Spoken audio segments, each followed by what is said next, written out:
उत्तराखंड की पहाड़ियों के बीच बसा छोटा सा गांव मलियारा। यहाँ की सुबहें हमेशा पंछियों की चहचहाट और बहती नदी की कल कल से शुरू होती थीं। गांव वाले नदी से ही जीवन पाते, पानी, खेतों की सिंचाई और कभी कभी मछलियां। पर इस बार बारिश कुछ अलग थी। लगातार 7 दिन से आसमान गरज रहा था। बादल मानो फटकर जमीन पर उतर आए थे। नदी, जो अब तक जीवन देती थी, अब मौत की धार बन चुकी थी।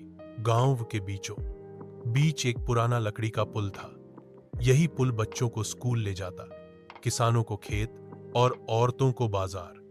पर अब वही पुल तेज धार से टूटने के कगार पर था।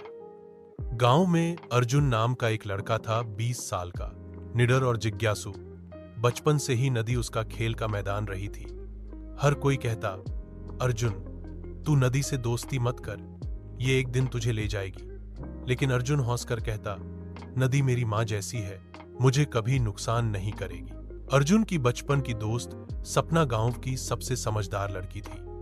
वो हमेशा अर्जुन को समझाती, बारिश में नदी को कम मत आंकना, ये जितनी शांत दिखती है उतनी ही खतरनाक हो सकती है। पर अर्जुन को लगता था कि डर दिखाकर लोग अपने मन को बहला रहे हैं। 8वीं रात थी। बारिश अब और भी उग्र हो गई थी। गांव वाले मंदिर में इकट्ठा होकर भगवान से प्रार्थना कर रहे थे। तभी खबर आई, पुल आधा टूट चुका है।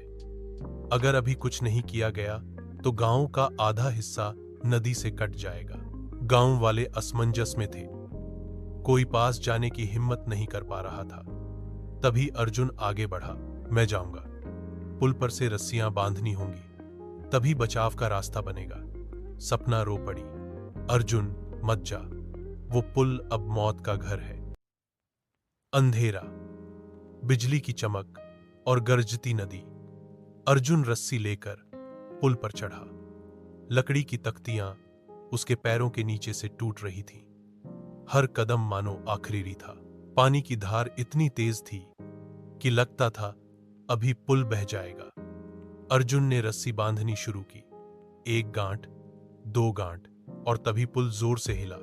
अर्जुन का संतुलन बिगड़ा। सपना और गांव वाले किनारे से चिल्लाए, अर्जुन पकड़ ले। अर्जुन ने आखिरी बार पूरी ताकत लगाकर रस्सी को लोहे की कील में बांधा। अब गांव वाले सुरक्षित रास्ता बना सकते थे। लेकिन उसी पल एक विशाल लहर आई और अर्जुन को अपने साथ बहा ले गई। सपना ने चीख मार दी। पूरा गांव दौड़ा, पर अर्जुन अब नजर नहीं आ रहा था। नदी ने उसे अपने अंदर समा लिया था। अगली सुबह बारिश थम गई। गांव बच गया। पुल की जगह रस्सी का नया रास्ता बन गया। लोग जान बचाकर अर्जुन को याद करने लगे। सपना नदी के किनारे बैठी थी। उसकी आंखों से आंसू गिर रहे थे, पर दिल में गर्व भी था। उसने धीरे से कहा, अर्जुन, तू सच कहता था, नदी मां जैसी है, लेकिन मां भी कभी कभी अपनी संतान को अपने भीतर समा लेती है ताकि बाकी सबको बचा सके। गांव वालों ने उस पुल की जगह नए पुल का नाम रखा, अर्जुन पुल। और हर साल बरसात में लोग नदी के किनारे इकट्ठा होकर उसे याद करते। ये कहानी हमें याद दिलाती है कि प्रकृति से दोस्ती करना आसान है, पर उसे हल्के में लेना सबसे बड़ी भूल। प्रकृति सुंदर भी है, शक्तिशाली भी, और जब वो अपना दहला देने वाला रूप दिखाती है तो इंसान को सिर्फ उसकी ताकत के आगे झुकना पड़ता है।